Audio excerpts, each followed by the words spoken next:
Vérité de vérité, aïe. Vérité de vérité, aïe. Peuple gabonais, je vais vous raconter une histoire. Au Rwanda, chez Kagame, un Chinois a fouetté un Rwandais. C'est arrivé aux oreilles de Kagame. Kagame a dit, ce Chinois-là est condamné à 20 ans d'emprisonnement ferme pour avoir fouetté un Rwandais dans son pays. On a demandé à Kagame pourquoi.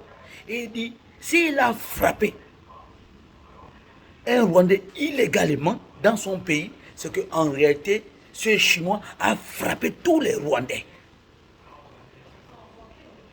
Voilà rendre la dignité à un peuple.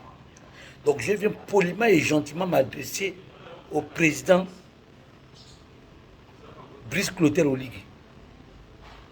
Monsieur le Président, à Pharma Gabon, un ressortissant béninois ou ivoirien a déshabillé un Gabonais, un père de famille, dans les toilettes. Il lui a mis nu. Ce qu'il voulait dire aussi, c'est qu'il a déshabillé tous les Gabonais. On s'en fout si on nous traite des xénophobes. Monsieur le Président de la transition, vous devez prendre vos responsabilités, rendre la dignité au peuple gabonais.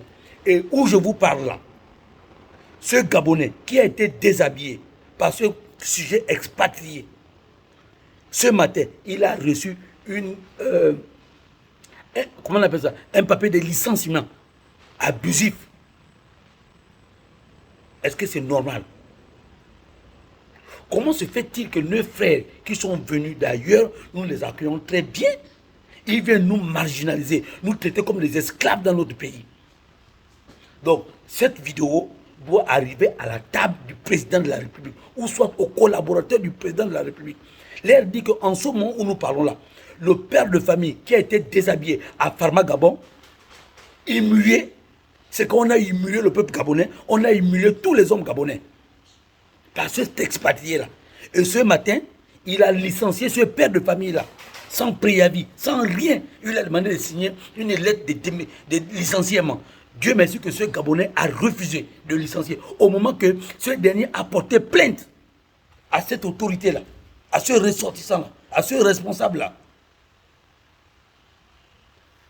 Que partager massivement cette vidéo pour qu'elle arrive à la table du président de la République, c'est inacceptable que nous soyons toujours traités de cette manière-là dans notre propre pays par nos frères venus d'ailleurs.